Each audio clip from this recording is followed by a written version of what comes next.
Your Excellencies, distinguished guests, colleagues, and friends, good morning and welcome to the Asian Civilisations Museum. We haven't done this in a very long time, so it's so nice to be here seeing everybody, especially both new and familiar faces. Now, ACM typically organizes a physical international symposium for each of our special exhibitions. At least that was the case before the pandemic. We believe it's important for us to learn from and dialogue with the best minds in the world and in Singapore in our various fields of interest. With this in mind, I thank all our speakers today and tomorrow for taking time off their busy schedules to be here with us in Singapore. It's such a privilege and joy to be here in the midst of superstars and luminaries in their respective fields. I also wish to thank everybody who has worked so hard to make this international symposium possible. Thank you so very much. Manila Galleon from Asia to the Americas has been at least 5 years in the making, and much longer if you consider when we first hatched the idea to do this, which was in 2016. The exhibition throws the spotlight onto a much neglected historical trading route, at least in most parts of the world. People have failed to remember that this was so important, and how this route precipitated the emergence of new kinds of cross-cultural art, material culture, and ways of living in Asia, the Americas, and in Europe. A very important motivation behind putting this exhibition on was also to explore how the legacy of this history remains today, particularly in the Philippines and Mexico, but certainly also elsewhere in Asia, the Americas, and in Europe. We hoped very sincerely that the exhibition would serve to build bridges between people and communities situated across the oceans as we all explore aspects of a shared heritage. And I'm happy to say that I think today represents that too. I would like to congratulate ACM's Deputy Director and Principal Curator and my partner in crime, Mr. Clement Onn, and the ACM team for the success of the exhibition, which closes next week. I miss it already. For this two-day international symposium to happen at all, I have to thank our generous patron, the Heinrich Foundation. It is such an honor to have the chairman of the Heinrich Foundation, Mr. Merle Heinrich, and family with us today. He will deliver the welcome address in just a minute, but before that, let me just say again, Merle, how grateful we are for your strong support. You have helped us and helped this exhibition feature in important, bigger picture discussions of nations, trade, geopolitics, and the global economy. I'm just so moved by your tireless passion to the cause of building bridges between continents and civilizations. So thank you so very much. Thank you.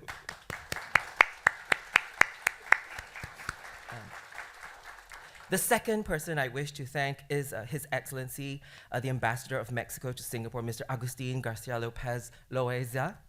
And colleagues at the Mexican Embassy in Singapore. Thank you so much, Ambassador Agustin, for being there behind us all the way from the very beginning. We first talked about this exhibition in 2019, and we could not have achieved all that we have without your advice, your generosity, and your infinite kindness and good cheer. We love you.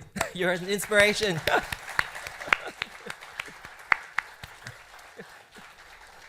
A third person I wish to acknowledge and honor is my predecessor, the director of the Asian Civilisations Museum, Dr. Alan Chong, who is one of our speakers today and who also contributed to the exhibition. The museum could not be what it is today.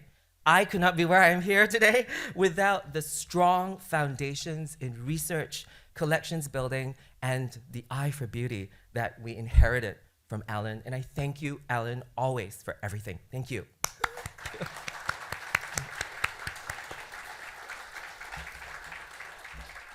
To conclude, I'm so very pleased to announce the launch, I guess, of the exhibition catalog. It's been some time. So copies of the catalog titled Across the Pacific, Art and the Manila Galleons will be available for sale just outside the auditorium from lunchtime. So have a very wonderful day and a very enjoyable symposium. Thank you so much. Thank you, Mr. Kenny Ting.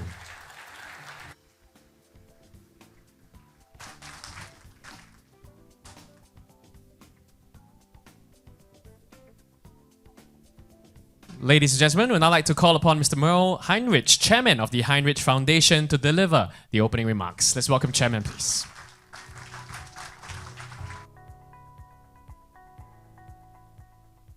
Good morning, everyone. Well, ladies and gentlemen, our esteemed guests, family, our colleagues and friends, we're delighted that you are here with us today. And I too am thrilled to offer a very warm reception, and I trust that all of you have had an opportunity to walk through the gallery. So today we open this very interesting symposium alongside the exceptional Manila Galleon exhibit here at the Asian Civilisations Museum. This event marks a significant moment and a wonderful opportunity for us to discuss the many subjects that are presented here at the exhibit. One of those subjects which is indeed dear to my heart is the incredible role that the galleons played in changing the global supply chains of the 16th century, and what we can learn from that today and what we can learn in the future. But first, I would like to express my sincere gratitude to everyone that has participated and played a role in bringing the symposium and the exhibits to Singapore. And please, I again would like all of you to join me in giving a big round of applause to the exceptional ACM team here that have led this program, Kenny, Clement, and Nora. Thank you very much. A big round of applause.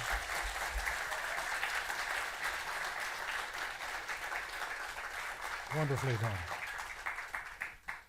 The Heinrichs Foundation's sponsorship of this exhibition stems from our commitment to promoting sustainable global trade through educational programs and also insightful research.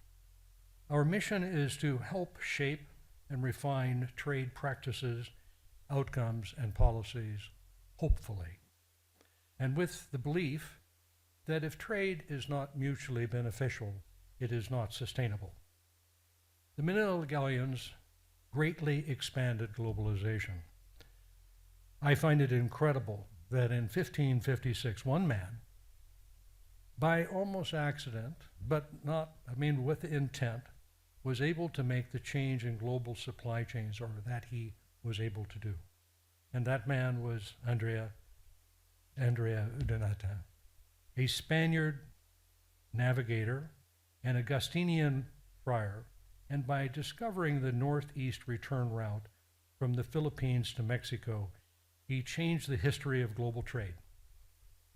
His discovery, for the first time, did not just link Asia and Europe, but linked Asia with North America and Europe, an exceptional change in the global trade.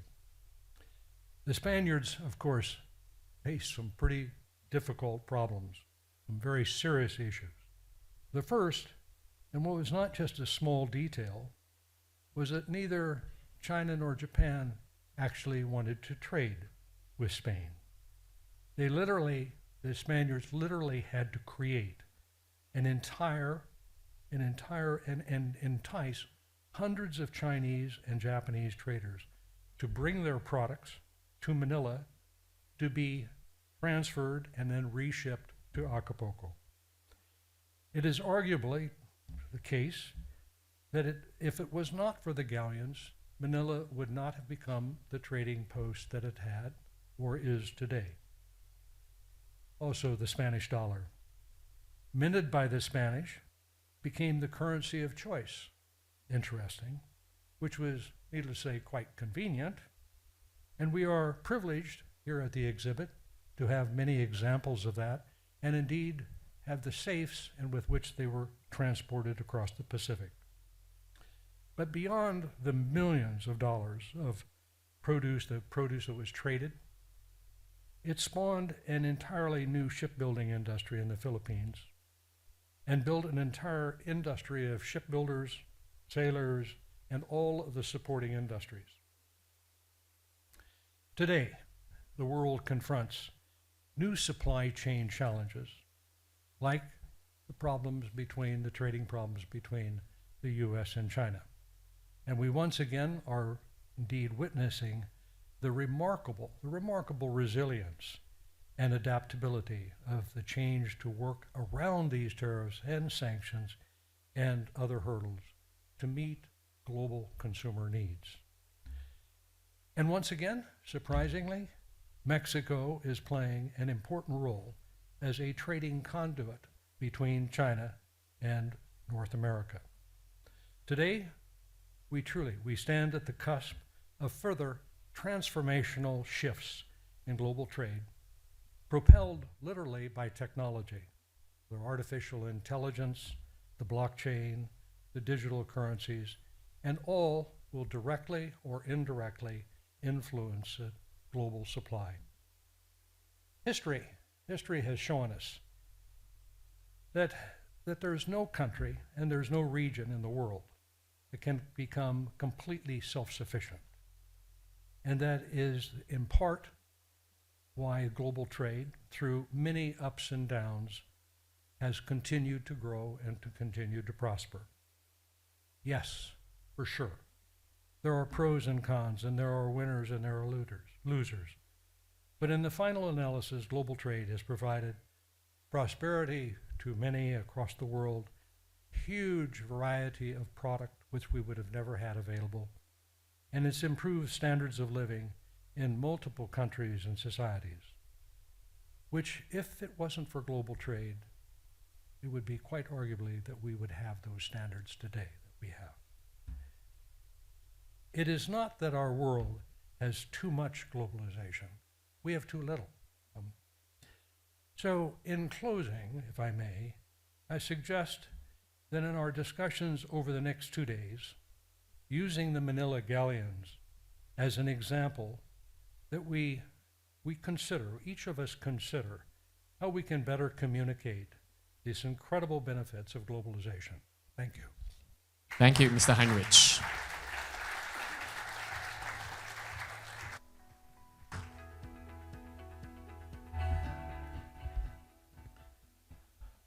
Good morning, Excellencies, distinguished guests, friends and colleagues, ladies and gentlemen. Welcome again to the International Conference of Manila Galleon. The next keynote speaker needs no further introduction, and it's a tremendous pleasure for me to call upon Professor Ambeth Ocampo.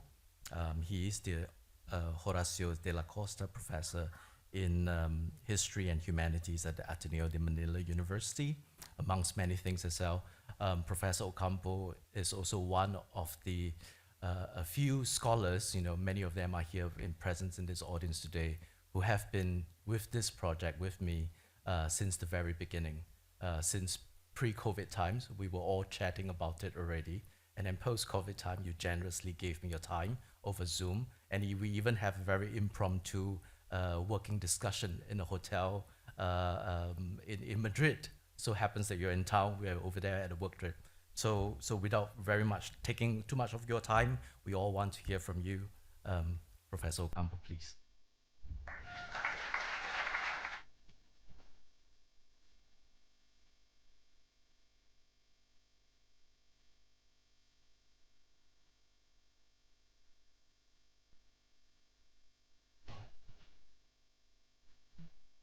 Good morning.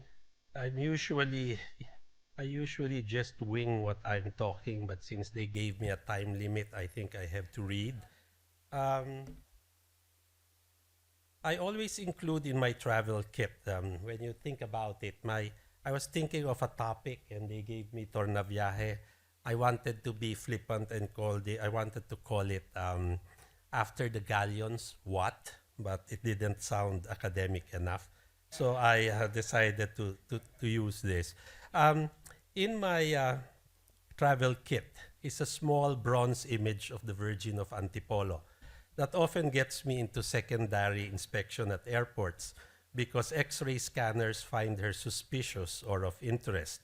Last year in Madrid Barajas Airport, when I told the screener it was Nuestra Señora de Paz y de Buen Viaje, she was so impressed she announced it to the rest of the screeners. She didn't know there was a virgin for peace and good voyage. And so when I unpacked her in my hotel room yesterday, I remembered that the original Virgin accompanied some of the galleons on their voyage to and from Manila, promising them good weather and peace. The poster of our conference reminded me of my first presentation at an international conference when a senior academic pulled me aside and whispered, "Do you know what your problem is, young man?" And before I could reply, he said, "You have just presented something new." And after a long pause added, "Do you know that it is impolite to let other people know what they do not know?" And he says, "Take my advice, if you want to continue presenting at conferences, do not tell people what they do not know to their faces." From the conference program, it is obvious that all the scholars gathered here from all over will be impolite. Each of them, over the next 2 days, will tell us to our faces what we do not know about the Manila-Acapulco galleon trade, and I think all of us will be all the better for it. My hope, though, is that all the recent research, all the fresh perspectives shared in this hall today and tomorrow, and especially the exhibition upstairs, will foster open-minded nationalism receptive to global and a globalizing world. A quote from T.S. Eliot's Four Quartets is rather appropriate at the opening of our conference this morning. It says, "What we call the beginning is often an end, and to make an end is to make a beginning. The end is where we all start from." 2.5 centuries since the end of the Manila-Acapulco galleon trade, we gather in Singapore, thanks to the Asian Civilisations Museum, to discuss it, look back on its long-term effects, its legacies, if you will, to discern its continuing relevance in our time. By looking beyond trade in the once fabled port cities of Manila and Acapulco, we can focus on the cultural and artistic exchange it generated. Looking back at the way I was taught about the galleon trade and how it continues to be taught in Philippine classrooms today, this exhibition that closes next week will actually enrich our teaching by bringing in views from Mexico, China, Japan, and the Americas, long absent in textbook Philippine history. When I joined the Ateneo to teach undergraduate history 25 years ago, a senior professor asked why my syllabus included a section on the prehistoric Philippines.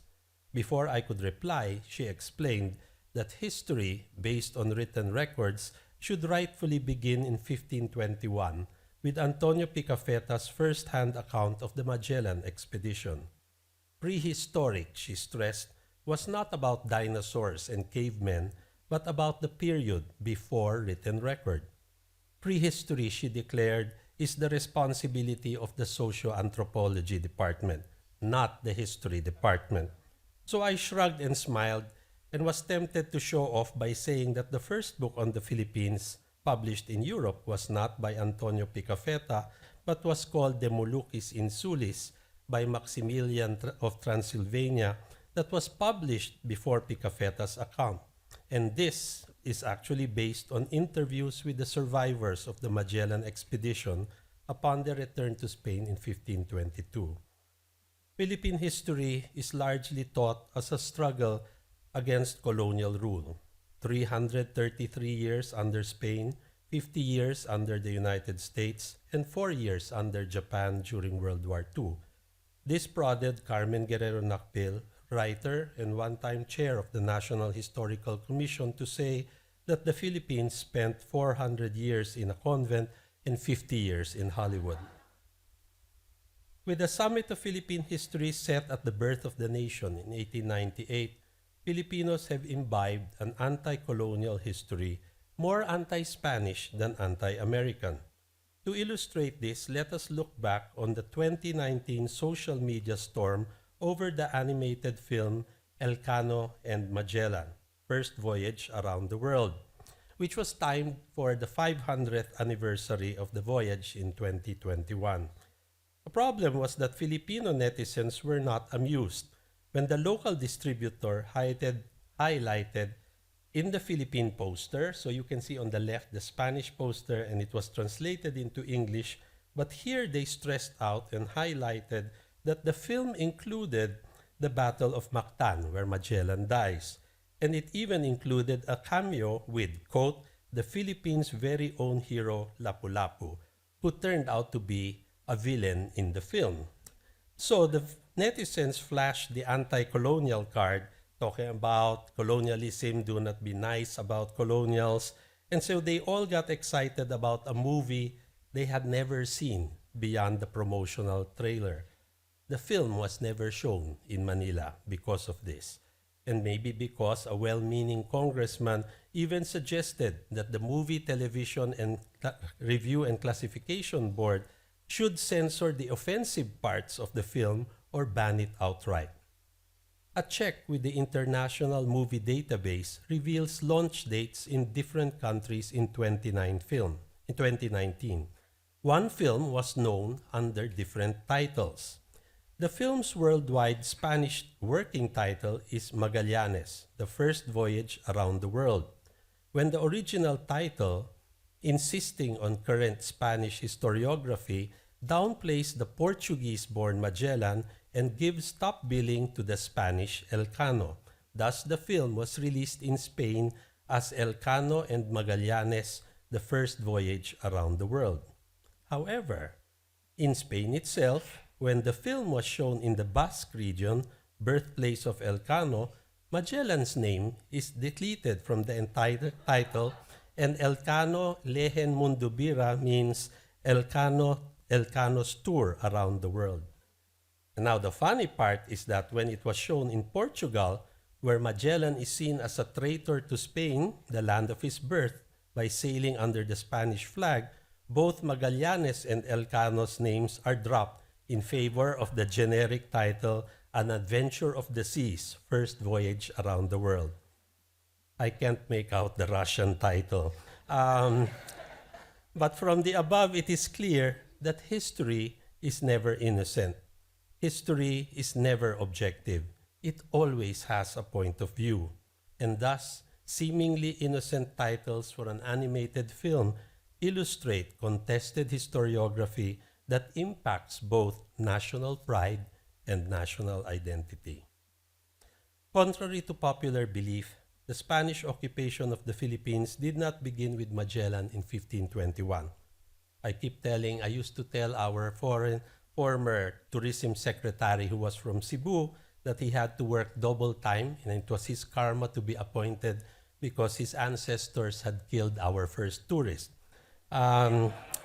But then, of course, we have to downplay that and remember that the true beginning of the Spanish period begins with Miguel Lopez de Legazpi in 1565, which is depicted in the engraved frontispiece of Conquistas de las Islas Filipinas by Gaspar de San Agustin, printed in 1698. On the top of this engraving, we actually see the divine light shining on the colonial experience. And when you look at the two groups below, the group on the right has Philip II pointing to the islands that now bear his name. Behind him is Miguel Lopez de Legazpi, first Governor General of the Philippines. On the left side of the engraving is the religious group, led by Saint Augustine, whose friar order was the first to arrive in the Philippines in 1565. Peering behind Saint Augustine is a friar with an astrolabe, mentioned earlier, Fray Andres de Urdaneta, who is often credited with finding the Tornaviaje, or the return route from the Philippines to Mexico, which was the birth of the galleon trade.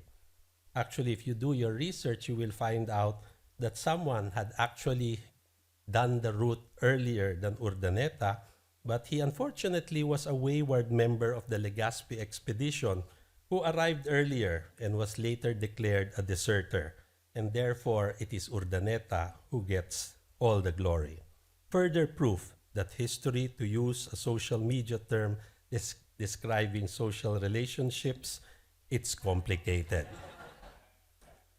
One would wish Philippine history textbooks had more pictures than text, and that's why my talk is full of pictures, because maps, engravings, and illustrations that would have enriched our exhibition upstairs can spark more engagement than text. even if these are complicated for what they include and exclude in a visual representation of history.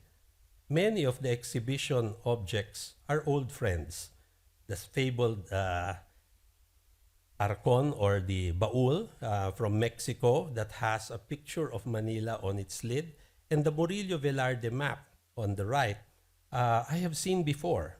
But what made this experience and this exhibition wonderful was that these items have never been displayed together, and after we close, will probably never will be after this show. This map and chest show us what Intramuros was like in the past, very much as the 1717 Rojas map of Manila, which is in the British Library, that we can even compare with the 2020 drone shot of the city today. So as you can see, the city has not changed, even if it has been bombed out. And what we have been told is that the general layout of a city never changes. Its landscape may change, but streets do not change, rivers do not change, and so you can actually trace the past in the present.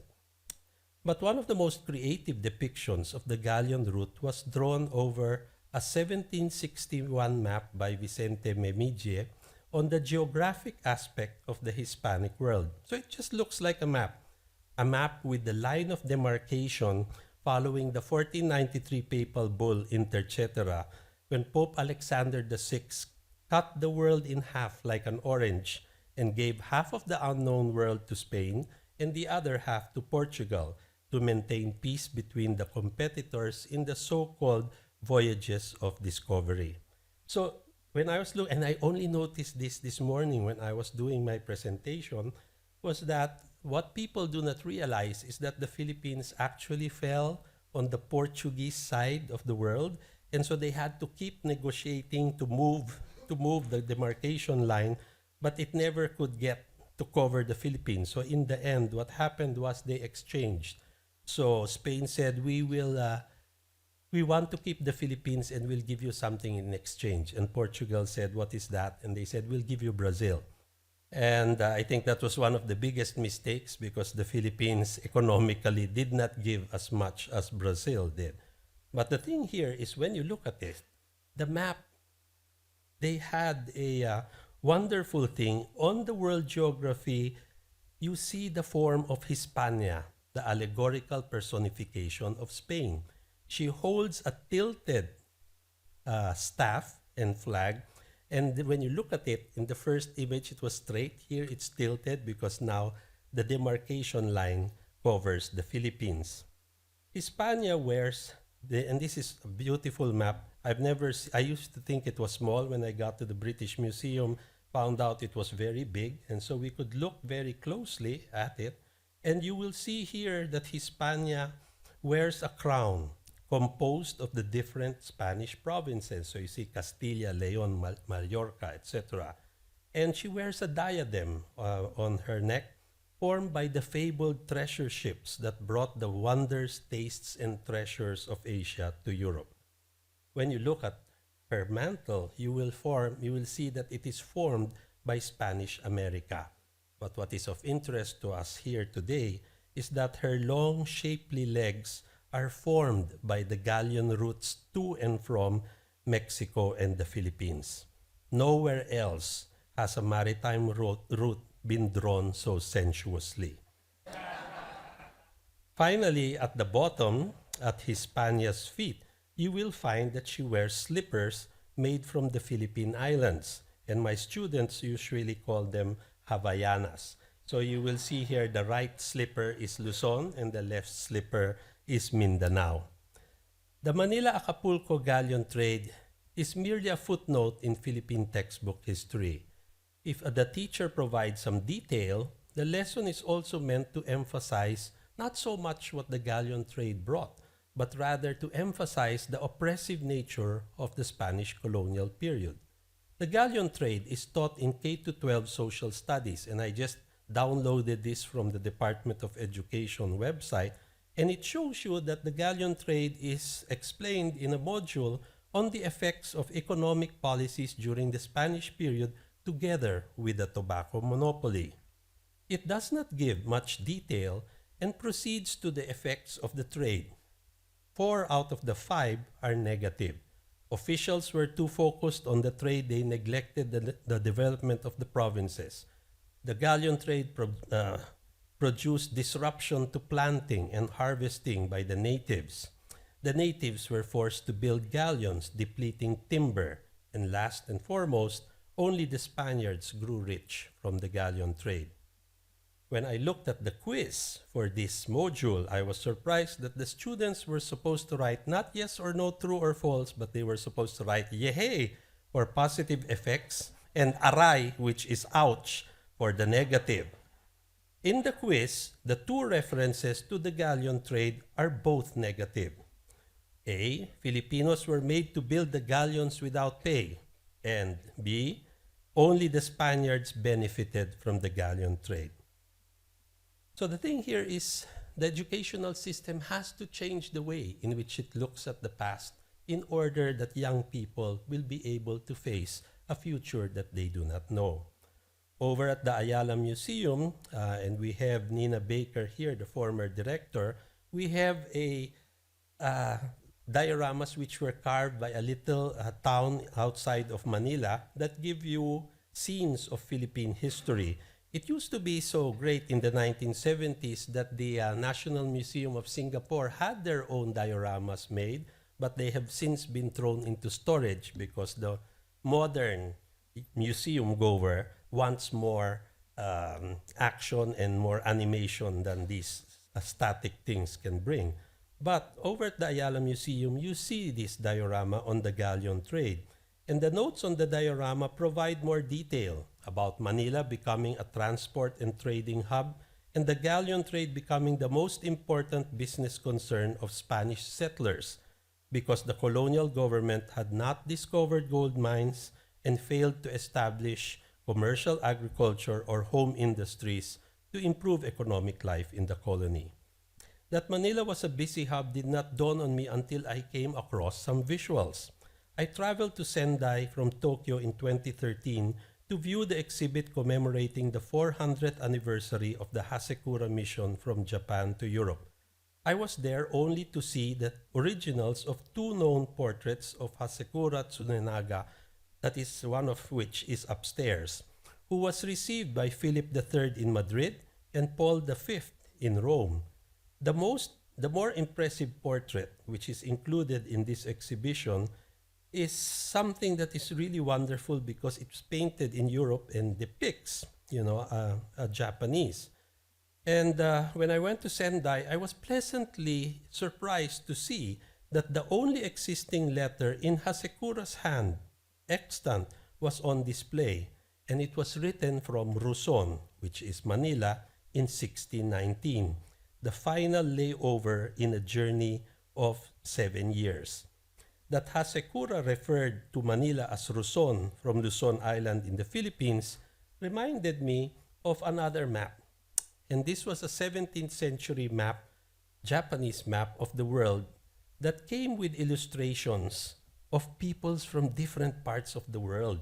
So if you will look at the things on the right, the detail will show you that, it shows you a Japanese, in the middle you have a Chinese, and it even has a couple from America.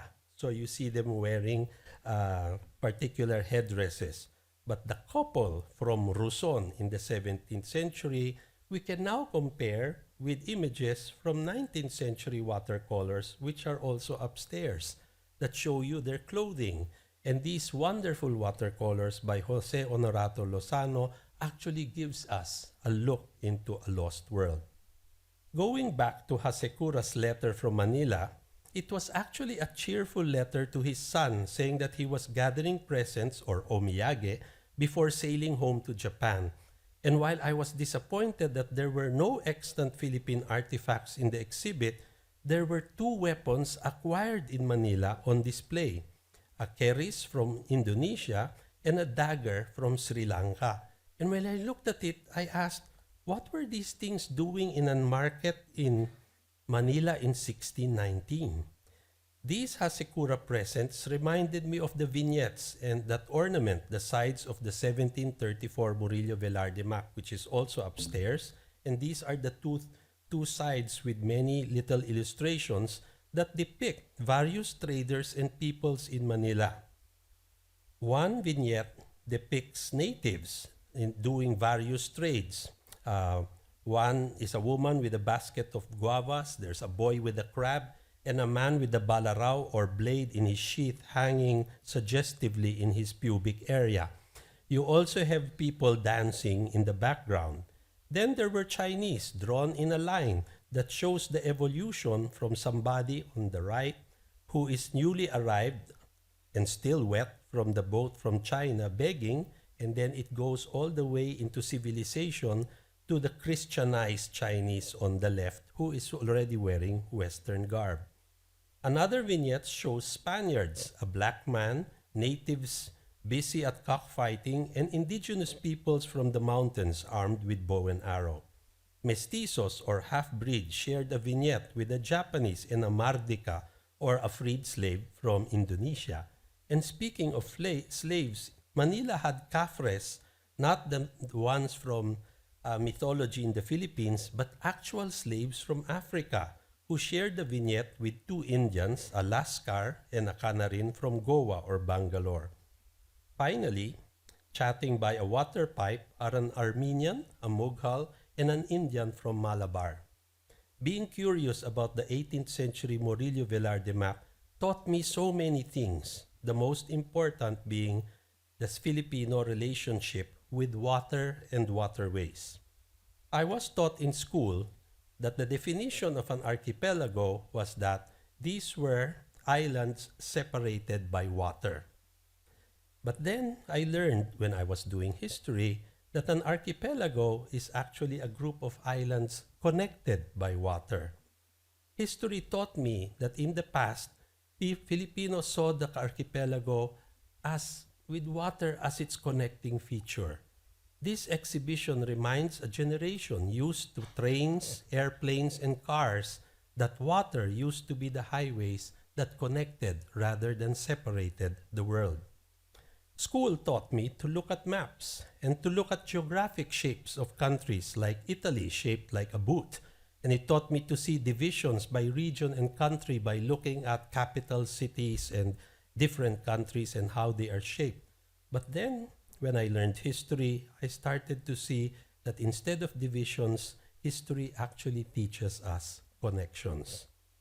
Mexico-Japan relations, for example, has its beginnings in 1609 when a Manila galleon carrying Governor-General Rodrigo de Vivero back to Mexico was shipwrecked in a place called Onjuku. The Japanese rescued the passengers, actually warming some of the wet and shivering survivors with their bodies. And so when you go to Onjuku, you will see this wonderful, there's an obelisk and this sculpture, and it gives you the story both in Japanese and in Spanish. It is unfortunate when you think of things like this that the world has actually lost its appreciation for useless information. And as you can see, I am a fountain of useless information that my critics often call trivia and call me trivial, but I have discovered after decades of research that the true magic of history lies in its connections, just like water and the galleons that connected Asia to the Americas. Speaking of connections, like all Filipinos, I am familiar with a nursery rhyme called Bahay Kubo. Its title is taken from the first line of the song that has nothing to do with the Nipa frond hut. Bahay Kubo is actually a song about vegetables that grow around the hut. And when you look at all the vegetables that are listed, and I have listed them down for you, you will see that many Filipinos who grow up think that all of these things are native to the country. And they are surprised to learn that from this nursery rhyme, 15 of the 18 vegetables are actually imported. And to this list, we can even add sili, kamote, achuete, sayote, even chocolate, with many of the fruits and vegetables that end with te brought over by the galleon trade from Mexico. On the other hand, the Philippines gave Mexico mangoes that, when transplanted, were known there as mangas de Manila. When I was still in government, I was the chair of the Philippines-Mexico Commission, and one of the things that I had to bring up was that because we could not export Philippine mangoes to the US, and the Mexicans could. And I said, you cannot call them mangas de Manila because they're not from Manila, they're from Mexico. And I said, you know, it's like you cannot call a fizzy wine champagne unless it is grown in the Champagne region, so we should have appellation contrôlée. But again, this is one of the things that comes out. So only 3 out of the 18 vegetables in Bahay Kubo are local: the wax gourd, radish, and garlic. Bahay Kubo does not just teach us about early globalization and the travel of people, animals, and plants, but how the foreign was adapted to become local. What we once mistook as adaptation or inculturation could be read as a process of resistance, something that national artist Kidlat Tahimik calls not indigenization but indiogenization. Filipinos were not just passive recipients of the foreign, they had agency. They took the foreign and made it their own. And that's why we have a Pampango tamales compared to the Mexican tamales. We also have a chocolate rice thing called champurrado, which is different from the Mexican champurrado. So both have Mexican roots, but what is served in the Philippines is distinctly our own, in the same way that Singlish, Philippine English, or American are different from the King's English.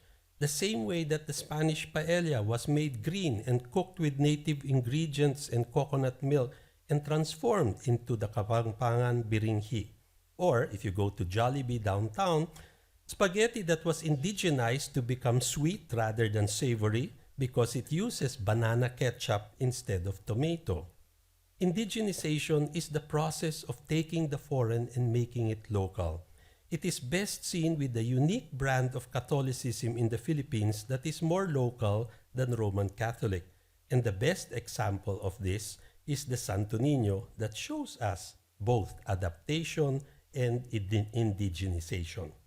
Because the Santo Niño was made following scripture in our image and likeness. So this is the image of the Santo Niño over time. And you will see that on the upper right, it's from a pre-war postcard that shows you that he was black.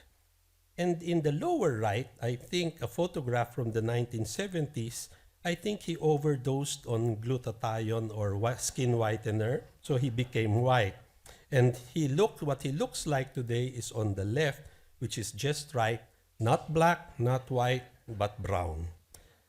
We are told that the image was presented to Humabon's wife, Juana, after the mad Spanish king, Juana la Loca, by Magellan as a baptismal present in 1521. It was rediscovered in 1565 by one of Legazpi's men, where it is said it was actually venerated in a native hut, and it seems the people did not treat it like a Roman Catholic image. They actually prayed to it for rain. And if rain was not produced, the image was submerged in water until it rained. So he also appears in local religiosity as an anting-anting or an amulet. And here you see that he is shown with an erect penis. So I always give this to departing diplomats as a souvenir because they get shocked at the way in which the image of the Christ child is shown with his manhood. Today, he comes in many shapes and forms, including, well, I'll show you a little slideshow. So you see him wearing a barong like me. You can have, during the pandemic, a niño who is a medic. You can have a niño who is a policeman.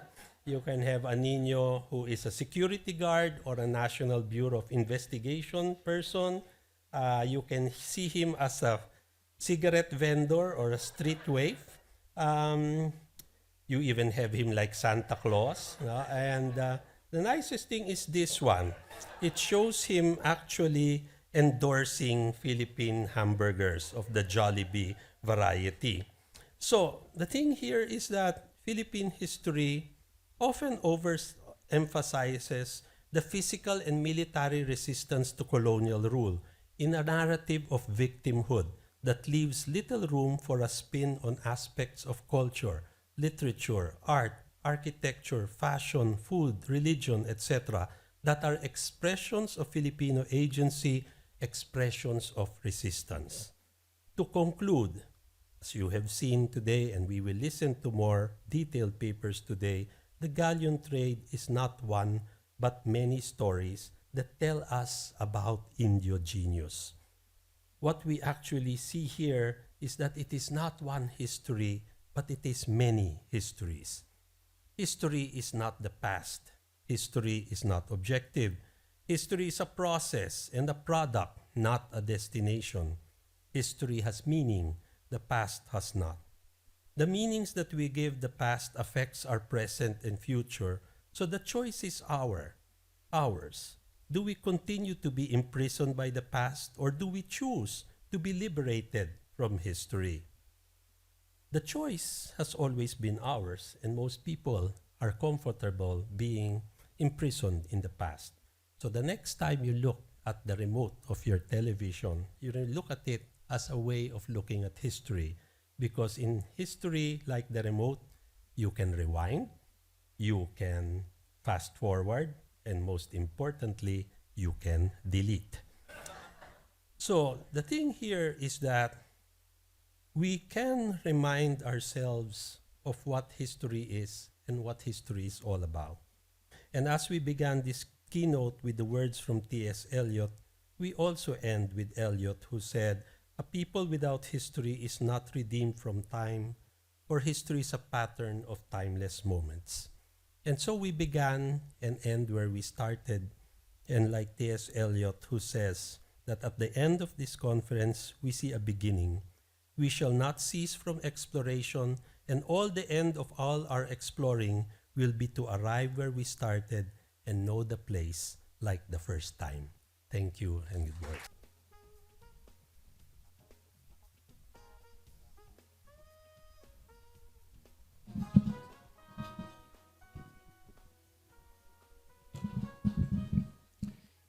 Well, once again, please join me to thank Professor Ocampo. I mean, it's always such a pleasure to hear you present, to hear you read history. You really never loses sight of the role of history in understanding the present.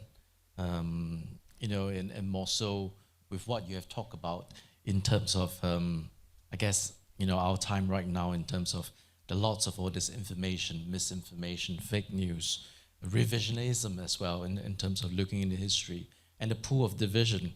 I mean, some of my questions initially that I was preparing for you, you kind of cover it already and really, teaches us in terms of looking at history. And then next time when I think about preparing for another exhibition, I'll definitely remember about the remote control analogy.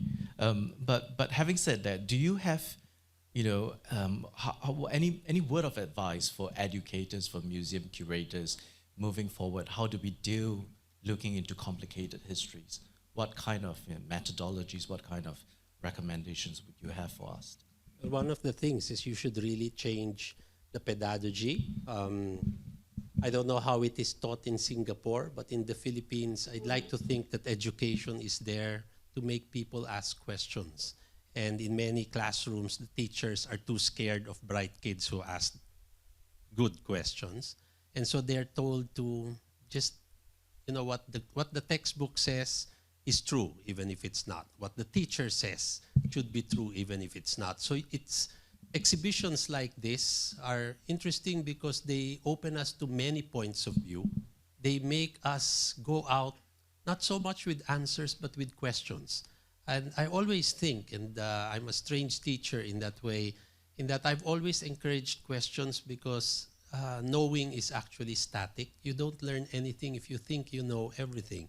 But being open to what you do not know and coming to an exhibition that leaves you with more questions than answers is actually the way to do not just history, but also to teach people about life and broadening the picture. So as I showed in my keynote, I was talking about how I was taught about the galleon trade and how small and insular it is. But when you come up, I mean, just telling kids about the coming of chocolate, for example, or how chocolate that they like, which is sweet, is not the same as the chocolate you will actually have in Mexico. So it broadens the way in which a young person sees not only himself, but sees the world.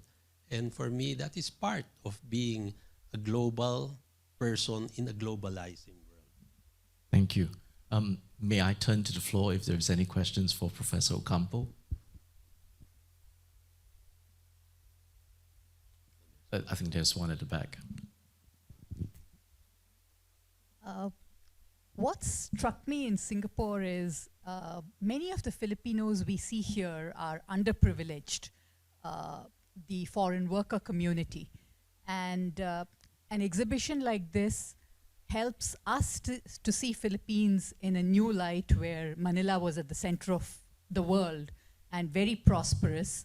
And I hope it can also help the underprivileged people kind of see themselves and take more self-pride in their history and see their community in a different light to give them a sense of more agency and strength. And I was wondering if that's something that you've commented on or you've thought about. That's a good point. The thing here is that history is very subversive in the way that if it is taught properly, people will look at the galleon trade and ask, why were they rich before and we are not? Or in the Ayala Museum, if you have the time when you come to Manila, we have a whole exhibition of pre-colonial gold. Dr. Baker was our first curator for that exhibition. And there was an issue. I sit on the board, and they were worried that we're going to show a country that has so many poor people. We're going to show this gold. And the museum was torn about what to do with it. And I said, we prepared for it. We have to open. So cancel the Chi-Chi cocktail and just open it to schools and to academics, and then make people see that this is what the Philippines was like before the Spanish came. This is what the Filipinos were wearing in the 10th century, and maybe they should ask, if our ancestors were rich a millennium ago, why are we so poor? And maybe if you ask those questions, then people will learn. And what history should teach you is that things should not be the way that they are. We grow up and we are conditioned to conform, always to take what is there. But sometimes history should teach us differences and teach us not to stay silent when things should not be the way that they are. Just one more question to go. Please. Thank you to that person in the audience who made that observation or comment. Just to further that, I once brought a friend of mine who was working as a domestic worker in Singapore to the Asian Civilisations Museum because I used to guide here. She was not a Filipino, but she was from South Asia. And what was, in a sense, kind of shocking to me was how she kind of looked over everything with a sense of immense, I don't know, boredom. Boredom, not even that. She looked, she's an Indian, right? Her father was a Gurkha. She had been born in Singapore, actually, when he was living here, right?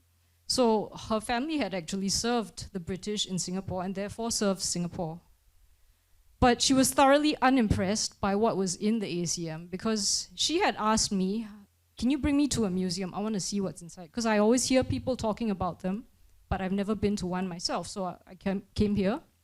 And then she kind of cast a very quick eye over everything that I showed her. And I did try to show her as much as possible. And we left in a very short time. And how she approached the artifacts in the museum was, this is the kind of stuff that I would have to dust in someone's house were I working for that person. right? And it really made me think, like, so there's a divide that she has pointed out, even if she has not been fully aware of it. And then I thought to myself, how does one overcome this? And I'm not sure if I've totally come up with the answer yet, although you've provided a starting point.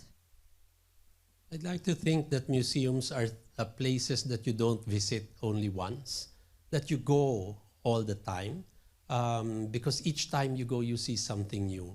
And maybe that person was bored that day because she was underwhelmed. She expected maybe the question would be, what did you expect to see? Why were you disappointed? Or is it because she did not really have much of the context of what the things are? And I think knowing what you are seeing adds to the experience and to the education. So sometimes we just walk through and not see things. But I'd like to think it's something that has been with me since I was a young boy. My anthropology friends say that you should have been an anthropologist rather than a historian, because your mind is always asking questions, always finding connections.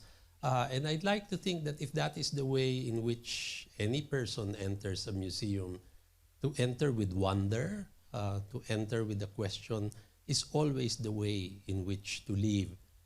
Not so much with answers, but to leave with questions that will keep you learning rather than being stagnant. I hope that's a quick way to answer that. Maybe just one more quick question from the gentleman. If you could keep it also short as well. Hello. You pointed out, you pointed out during your presentation that history is not just the past, that history is something that is alive, that is flowing, that it can be interpreted, reinterpreted. It's and this, I think this is very, very true. It's something that's, there's a Japanese writer who said it's like a constant flow of blood, warm blood, that is constantly enriching you. And this is the right way to look at it. At least this is what I think, and I'm very happy you underlined this. At the same time, history is something that's very dangerous. It's like a sleeping bomb, because it can be subject to manipulation anytime, and you never know which way it's going to go. So how can you have to point this out to students so that they understand what it is. At the same time, they understand how dangerous it can be. It's more dangerous in our time because social media has brought down all the barriers, all the gatekeepers are gone. Media's gone, the academia is gone. Anyone can be a historian. So the thing there is fake news and disinformation is as old as history. So that is why history is more important now, because history is always in search of truth. It's always guided by truth in the end. So when people say, it can be used in a different way, I'd like to think that no true historian will willfully give you something that is wrong. So the thing there is, if history is a search for truth, then that is always the guide. But it is a wonderful discipline in that it's a very humbling discipline. Somebody recently posted on Facebook, he bought some rice cake in a local market, and when he looked at it, he saw my face on it because it was the newspaper with what I had written. So he says, you're, after being read as history, then you are just wrapper for rice cake. And I said, wrapper for rice cake is better than being used to wipe the behind. But it's a thing that always guides me, because I always tell my students, you find Ambeth Ocampo so wonderful today, but 50 years from now, there will be another forum in this same hall, and somebody will come up and say Ambeth Ocampo was a complete idiot. Maybe because they have more material than we do today. So the world moves, but the search for truth should always be the same and there. Thank you. Thank you. Please join me again to thank Professor Ocampo. Very well. Thank you, Professor Ambeth Ocampo and Mr. Clement Onn for moderating this session. Thank you. Thank you.